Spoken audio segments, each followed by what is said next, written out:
Good morning, everyone. Lots going on as usual. And as usual, I'll remind you, join the mailing list just in case YouTube decides to cut me off, as I've been cut off for the last 2 weeks. But I'm back now, so I'm adding the longer show. We're still adding short shows to Canada Poly Shorts. And so check that out if you haven't checked that out yet. And anyway, you can join the mailing list here at this little sign-up form or on CanadaPoly.com.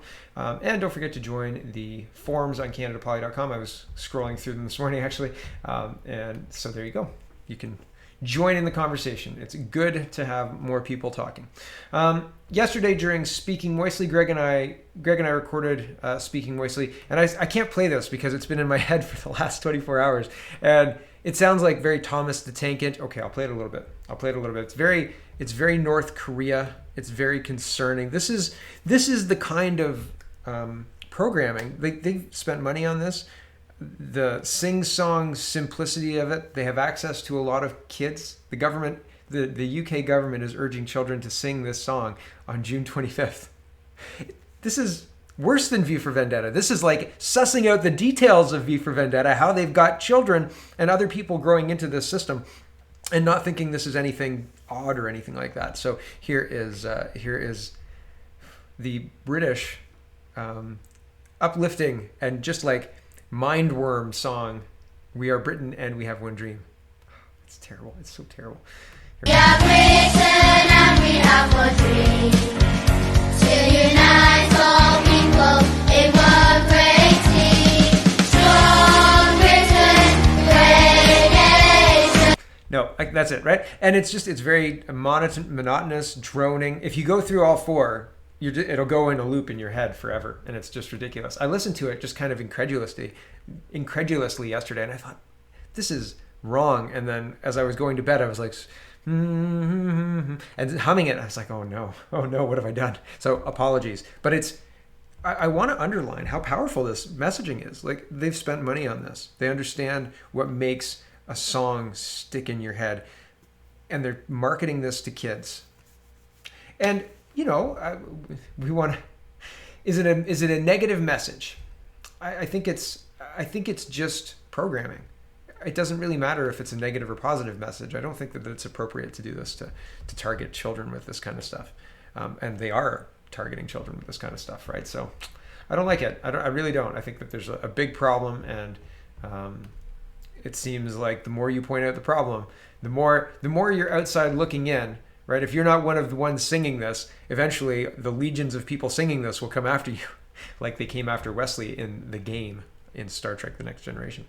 Right? The game when he puts the little things on and they have to put the circles in the, I don't know, wormholes or something. It was a weird episode. Okay. Peel Regional Police say 2 16-year-old boys are arrested for allegedly recording themselves burning a pride flag will have a chance to avoid charges. Well, what charges? Is it illegal to burn a flag? Did they not own the flag? Did they remove the flag? Is it somebody else's property? Did they steal the flag? Is it a hate crime? Is that what they're trying to say? I think that it's an interesting situation. And, well, it's not appropriate. So they're using the law to threaten these kids. Like, you get on side. Yeah, I think burning flags is a traditional protest, isn't it? Didn't they burn the American flag all through the 1960s when the United States was doing something that people didn't like? So if people don't like something and they want to express it, that's illegal? I don't know. What country is this? What country are we in? Okay, Adam Skelly. This doesn't seem like Canada. Adam Skelly has tried to reach out to Dan Kelly. Dan Kelly is the president of the CFIB, and the CFIB is the Canadian Federation of Independent Businesses. He represents them. $30 a month or $30 per business, and something like 90,000 businesses or something in Ontario. And Dan Kelly hasn't started a charter challenge, hasn't stood up against this, hasn't really fought, has begged for handouts, right? But like, if your monthly rent is $10,000, what's a $20,000 handout going to do for over a year?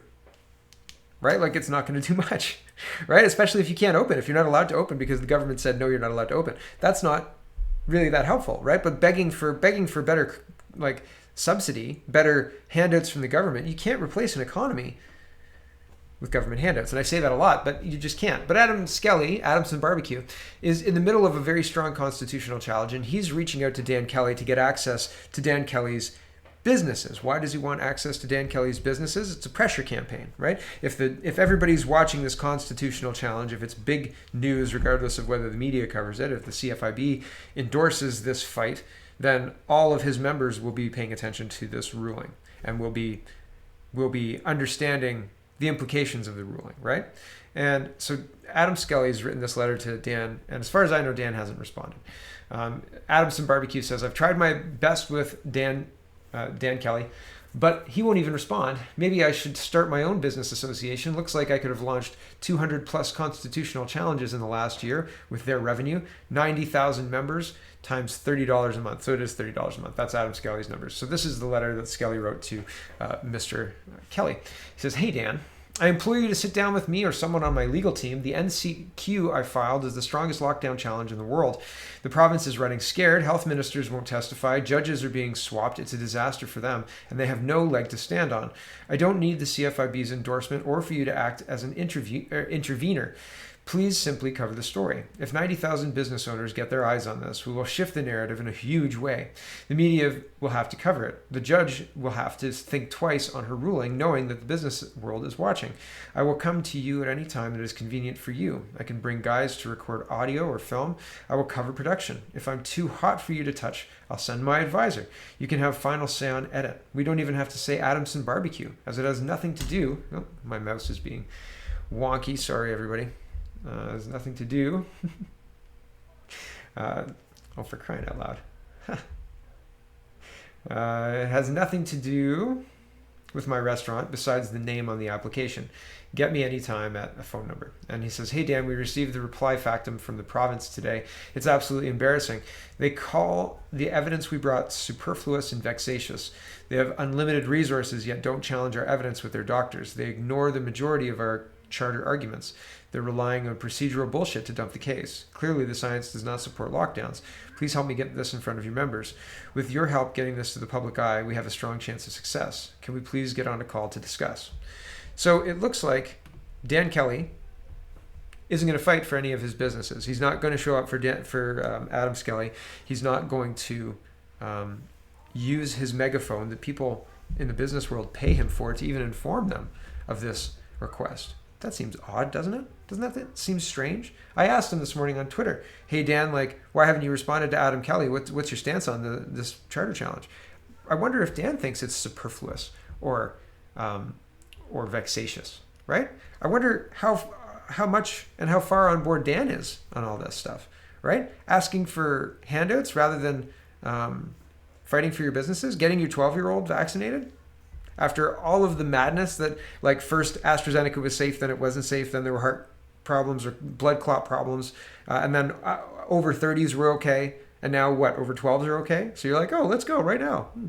And I mean, not to conflate the two issues, but it seems like indicative of politics. Somebody was saying that they're starting to list jabbed or not on dating sites, so you know their politics, right? It's like, well, if you're jabbing your 12-year-old, where do you stand on lockdowns, Dan? Right? Has anybody asked you? Have you answered? Interesting question. Speech. Okay, so Mr. Gelbo, under cover of night, the Liberals and the Heritage Ministry and the House of Commons, along with the Bloc and the NDP, voted for Bill C-10, removing or handing over the internet to the CRTC. So starting a clock on the censorship of the internet if the Senate gives this royal assent. And so this is the National Post reporting on this. Liberals passed C-10 to regulate social media streaming. The internet. They're regulating the internet. That's what they're doing. Don't let the National Post lie to you, because that's what they're doing there. Here is Candace Malcolm. She says, if you thought C-10 was bad, right before the House of Commons breaks for summer, the Trudeau government will introduce a new bill dealing with hate propaganda, hate crimes, and hate speech. So that's C-12. I've been watching for this. And, here's some stuff to tell you, right? Gelbo told an industry conference last week that the upcoming online harms legislation, which will deal with hate speech and other illegal content, will be even more contentious than broadcasting Bill C-10. Now this is going to be controversial. People think that C-10 was controversial. Wait till they Wait till we table this legislation, Galbo said in an appearance at the Banff World Media Festival. And here is what Pamela Wallin said about C10. Pamela Wallin is a former broadcaster and current senator. She says at 1:30 this morning, this is yesterday, in the House of Commons, or the House of Commons passed Bill C10. Now with just 2 days left on the calendar, the Senate is being asked to pass it. No scrutiny, no oversight. We haven't even seen the secret amendments they passed. Kangaroo court would be an understatement. The government has had 6 years to pass legislation it wants. It is not our job in the Senate to rubber stamp and give up our constitutional responsibilities because they want fodder for an election, especially if it means killing free speech. I will do everything I can to make sure this bill isn't rammed through. Standing up to Bill C10 is standing up against censorship and standing up for free speech. If we don't say no now, it will be too late. So this is why I said yesterday, even though the Senate said there's 0% chance this bill is going to get passed this week, it's one of those situations where you're like, holding on by your fingertips, kind of going, right? Gritting your teeth and hoping that you don't fall off the edge into an abyss of censorship, etc. If they stop this, then there's a chance that Canada can be redeemed. But if this goes through, it's it. Game over. Not that you can't do anything about it, but good luck. Good luck. You don't fight that, right? I'm going to show you in a minute how critical race theory is being used and weaponized against political opponents over decades, right? And it's starting now, and I'll show you what I mean. When I say you can't fight this, it's like I said to Greg yesterday. Trump is a powerful, rich person who's insulated. He can't be bought. He can't be bought. Presumably, he can't be bought. He has enough money that he doesn't need to be bought, right? If he's compromised to that level, you'd know it, I guess. There'd be indications, Hunter Biden-esque indications. So can't be bought necessarily. Can insulate himself, has security, has worked and moved in circles where it's potentially dangerous to be who he is doing what he's doing. I'm talking real estate in mafia controlled New York, right? So building a real estate empire in a place like New York where you have to negotiate with neighborhoods, et cetera, et cetera, et cetera, is not easy. So if they can do to Trump what they did to Trump in the 2020 presidential election, then I don't see how somebody like me or somebody like Ezra Levant or somebody like Andrew Lawton. Somebody said Andrew Lawton's controlled opposition. I'd explain that. I'm not sure what you mean, because I've talked to him.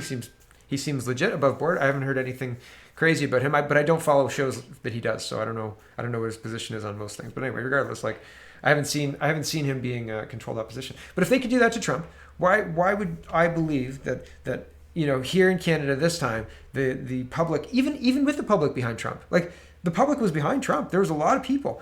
I'll show you Iowa in just a minute when we get this done. I'll show you Iowa and what they're doing to target.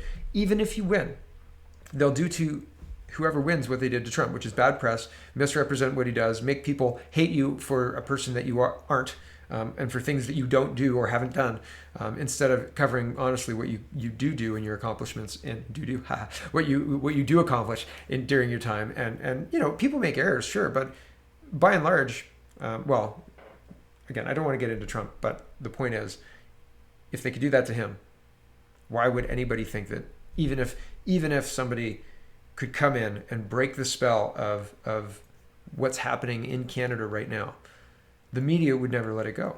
They just won't let it go. Look what's happening to Dr. Brian Bridle. Look at what's happening to critical race theory in Iowa. I'm going to talk about it in just a second, I know, but I've read it already, so I know. So there's lots of examples, and I'm going to tell you about what's going on with Brian Bridle as well. I'm going to read an email that he sent and show you a news article that defames him. And this is the modus operandi. This is what's going on. This is what happens if you step out of line. So it's very difficult to fight this. So how do you deal with this? I don't know. Shrink your circle down to very, very small, and I don't know. Hope you go unnoticed, right? If you fight, be prepared. Be prepared. Okay, let's finish off free speech here. Maxime Bernier says, YouTube took down one of our videos about a freedom rally last week. Twitter keeps shadow banning this account, and now the censors at Facebook are warning users about our content. Do they all get orders from Ottawa to silence me and the PPC? Yes. Yep, that's exactly what happened. Bill C-10 is by all intents and purposes in effect, in my opinion. And even if the Senate stops it, they're going to try again if they get if we go through an election and they get a majority, it's in. If we go through an election and they get a minority, it's in, because we've already seen that. If we go through an election and the Conservatives get in, they're going to say they're protecting free speech, and they're going to put in a bill that does exactly the same thing, but it's instead of being sold as a whatever this is, hate speech protection, they'll just say it's a free speech protection, and then they'll do exactly the same thing. Oh, we're just regulating a little bit. Don't worry about it. It's the same thing, right? Same thing. They're going to the same place. Here is Gad Sad, and he says, people are waking up. People are activating their inner honey badgers. The tide is turning. Oh, I hope so, Gad. Free people cannot be quietly led to their demise. They will wake up, and the pushback won't be pretty. I'll be the guy in the back row smiling proudly. I think you need to be up front fighting currently, sir. Like, you can't be in the back row letting other people do it. That's not the right strategy. Here's a gentleman addressing I can't remember who he's addressing, a school board maybe, and he's talking about how free speech is not safe, and it doesn't need to be safe. And here's the Supreme Court ruling on that, and like, you can shove it up your right. Here we go. I'm going to quote to you, solicitor. I'm quoting, just a minute, do not talk over me. This is my comment, not your comment. I'm quoting to you now from the United States Supreme Court 1964 case, New York Times versus Sullivan. This is constitutional case law in this country, and I'm quoting you from the US Supreme Court.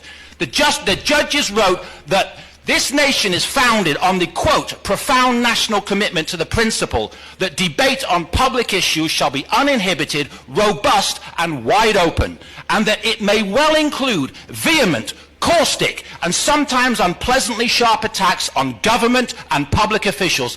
That's constitutional case law in this nation. I don't have to be nice to you. Nobody behind me has to be nice to you. If you don't like living in the United States of America, then you can all move to Russia, Cuba, or China. This is the First Amendment. And I will caution you, solicitor. Yeah, wonderful. Like, sometimes when you say things that people don't like you've done a job, right? This solicitor, this person here's done a job, and this person's upset at it. And he comes in and says, you've done a job that's crap. And the person says, you're going to make me cry. Please don't attack me. And then the person says, well, yeah, but you've like wasted thousands of taxpayer dollars here and here and here and here. That's a crap job. If you were doing the job right, you wouldn't have done this. You would have done this, blah, blah, blah, blah, blah. And the person says, hold on a second. You're attacking me personally. You can't make me cry. Get out. Right? And then they call the police. And that's where we're going, right? Without free speech protection, that's where we're going. There's no accountability, because there's no way to hold somebody accountable by being nice all the time. Oh, hi, could you explain these charges for me, please? Oh, right, but it shouldn't be $1,000. It should be no dollars, but you charge me $1,000. Oh, you're going to have me arrested. Okay, bye. Right? Like, that's where we're going, guys. Like, there's no, if you can't stand up to somebody and outline why what they did was wrong and tell them that clearly, and then, have that be the fulcrum of the discussion rather than your being mean about it, then you don't have the ability to hold people accountable. We don't have the ability in Canada right now to hold anybody accountable. The city, nope. The public health officers, nope. They told me I was being aggressive and hostile, so I'm not allowed to address them, right? The provincial government, no, they'll just kick anybody out of the caucus that disagrees. The federal government, ha, ha, ha. Justin Trudeau comes out of his cottage and has an election-style press conference every day, and then that's it. Job done. See you later. I'm going to call Macron a little bit later, and we're going to play virtual reality tennis. Like, this is the prime minister, for crying out loud. Okay, critical race theory. Let's talk about critical race theory. In Iowa, it is being weaponized against Trump supporters, specifically Trump supporters. They're saying that's racist. They're using critical race theory already in Guelph. They're using it to demoralize white kids. They're saying that if a white person creates any system, that system is inherently racist. And I was asking, well, what do you mean by system? Like, how is a system defined? Like, and they wouldn't engage with me because they're racist. And that's the point. And engaging with me and answering those questions would be difficult and uncomfortable because the answers are racist and they know it. So Here is how this critical race theory is being weaponized against political opponents. And this is happening now and will happen in Canada too, if it's not already. I mean, like the whole media is being weaponized against the political other, right? And the political other in Canada is conservatism. But regardless of that, here is Benny. He's a anchor for Newsmax, and he says leaked documents from the Iowa school system show teachers are forced to classify Make America Great Again as a type of racism and white supremacy. This is done through mandatory critical race theory training forced on teachers at taxpayer expense. Trump won Iowa by 9 points. Here's the slide, and it's got overt white supremacy, socially unacceptable, Make America Great Again, not believing experiences of people of color, various victim narrative, denial of white privilege, denial of racism. And then covert white supremacy is assuming that good intentions are enough, self-appointed white ally, celebration of Columbus Day. Celebration of Columbus Day? Columbus Day is an American holiday. Anyway, regardless. Teachers of Iowa are being instructed to classify the vast majority of Iowan children as racist and white supremacist. Iowa is Trump country. Trump carried 94 out of 99 Iowa counties in 2020. The Republican governor endorsed Trump. The Iowa Senate and House is solid Republican. This is a rock-solid, real-world example of critical race theory being used as a political weapon to target Republicans. This is not education. It is naked political vengeance using the state education system and our children's educators. This training is CRT in practice. This was mandated to all educators and employees of the Mississippi Bend Area Education Agency and one of the largest school districts in Iowa. This training is stamped with the approval of the school district, which operates under the Iowa Department of Education. At the time of this racist training, House File 802 was working its way through Iowa legislature. This bill explicitly banned this style of derogatory offensive training in mandatory divisive training for state and local government employees. This bill is now Iowa law.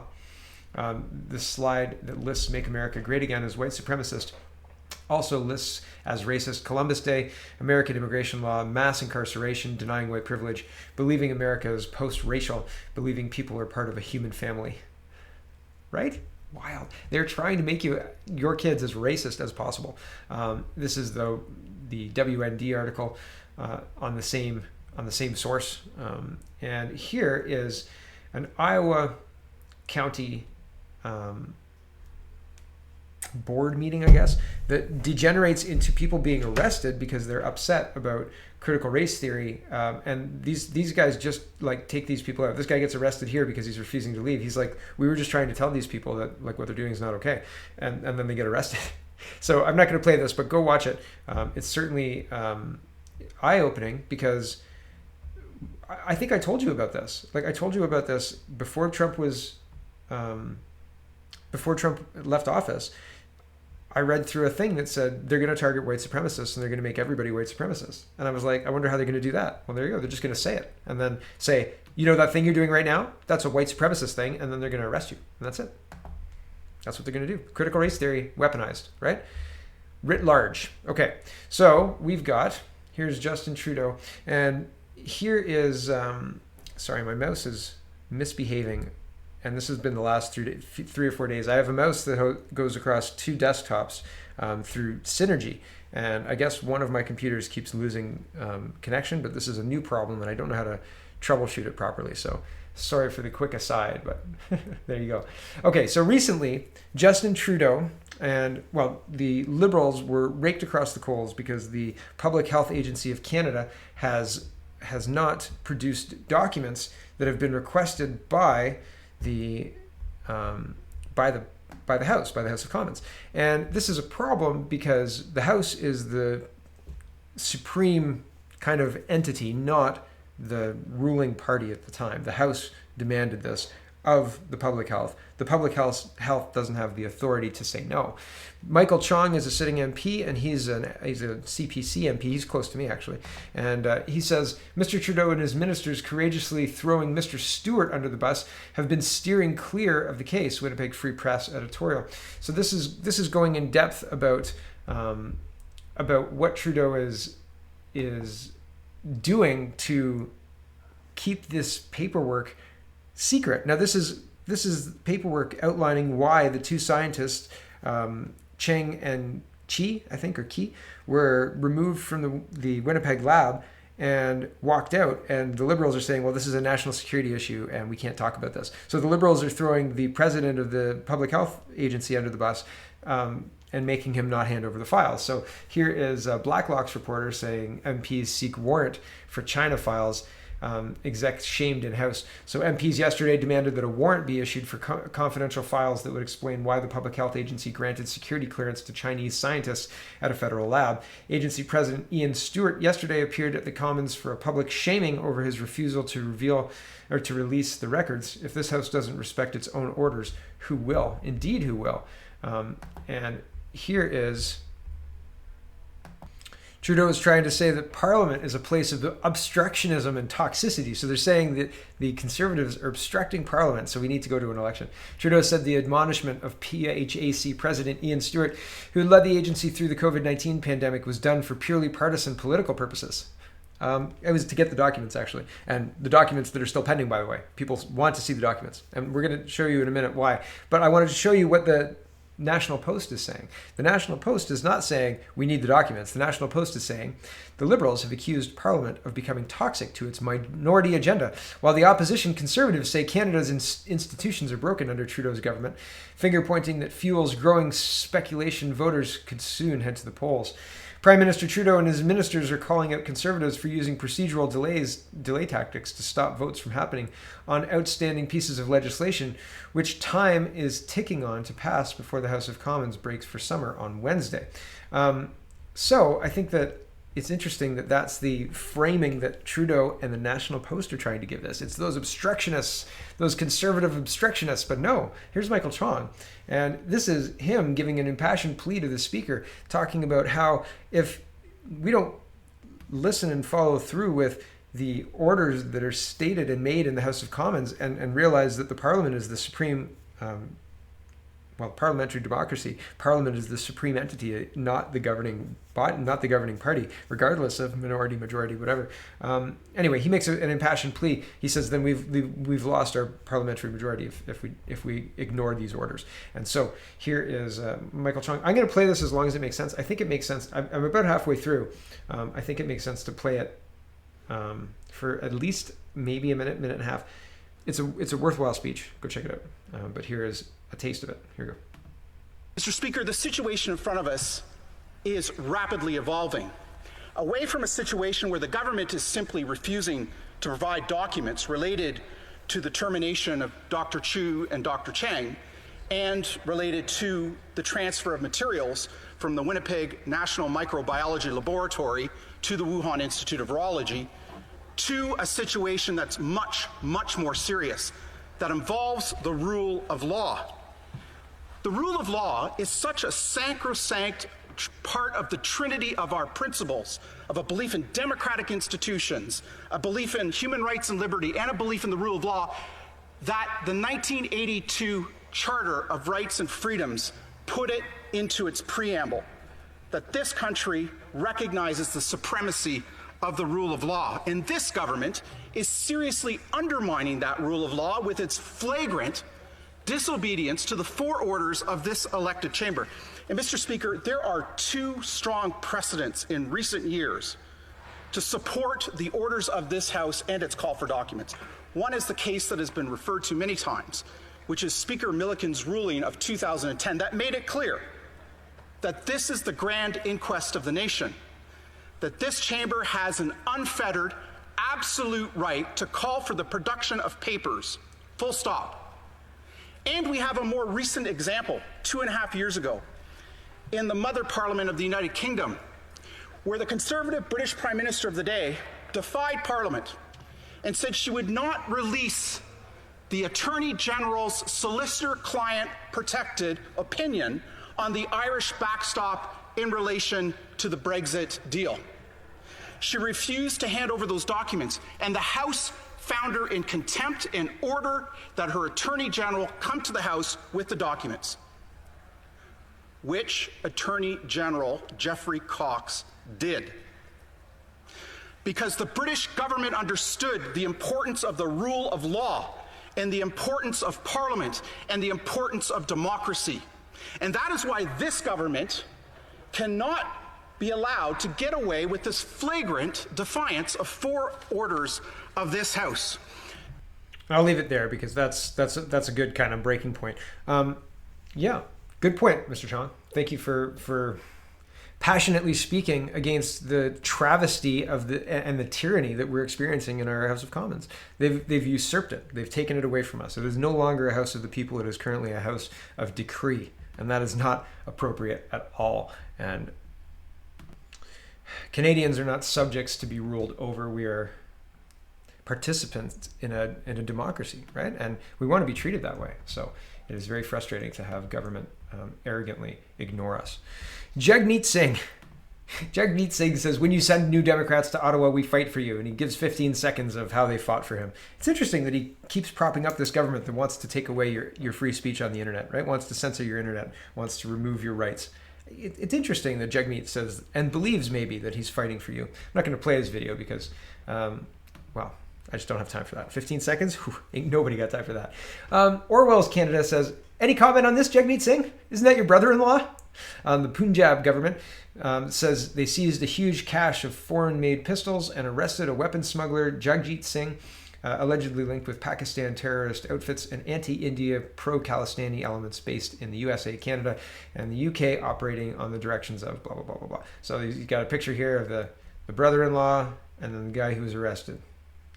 I don't know. You make your call. I'm not sure. Orwell's Canada thinks it might be. I wonder if Jagmeet Singh will weigh in on that. Hey? A Khalistani separatist, right? And he wants to lecture us? Huh. Isn't that weird? That's strange. Aaron Gunn says, if this happens to another religion, it would be used as proof that Canadians are all racist. 2 mosques were burned to the ground. Oh, wait, excuse me. No, 2 churches, 2 Catholic churches were burned to the ground on First Nations land overnight. So Canadians are so super racist, we're burning down Catholic churches now.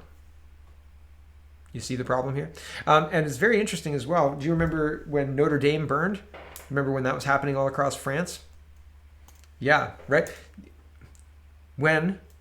How do you fight? How do you even meaningfully mount a meaningful defense if it's your government who's been weaponized against their citizenry, right?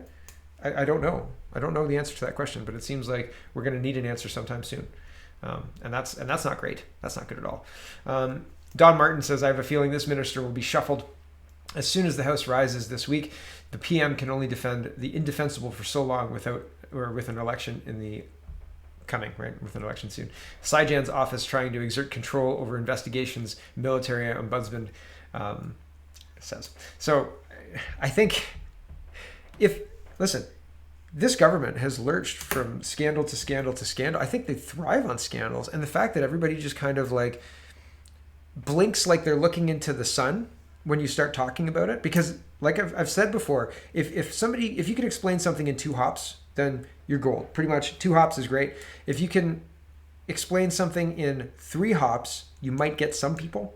But the more complex it is after that, most people won't understand 4 hops. Do it in 2 chunks.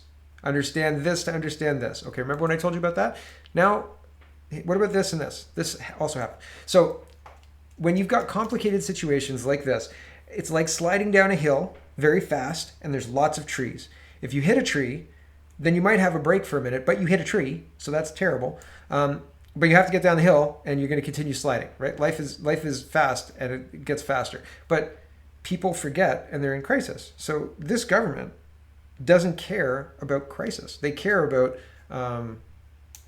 moving the agenda forward.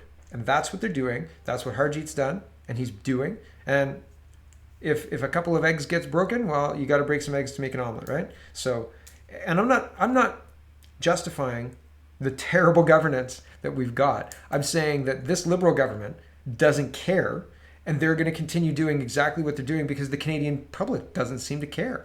And if they do care, well, they'll just say, you guys are racist because this guy is not white, right? Like, you racists, right?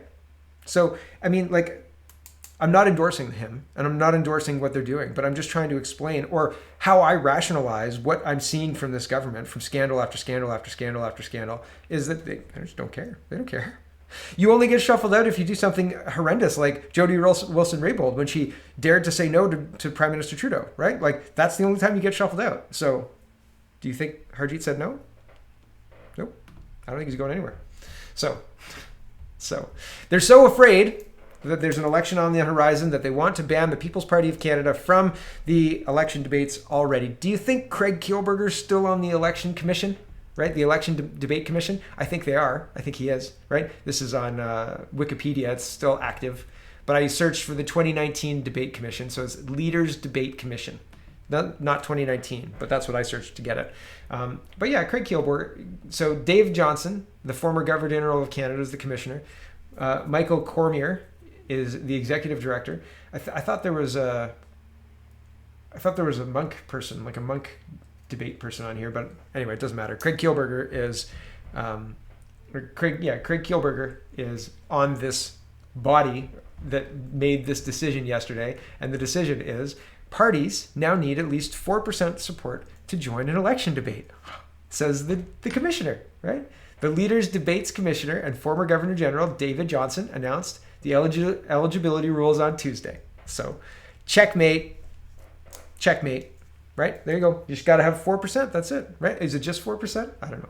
This is exactly what you would expect from a banana republic. This is using rules to target political opponents, and it is something that you would see in a quasi-democracy. It is not something you would expect to see in Canadian democracy. I wonder if the Green Party will meet the threshold, right? After the Enemy Paul, Elizabeth May, Welcome Back Cotter debacle. I mean, the Welcome Back Cotter debacles, like she's won seats since then. It's not a big thing now.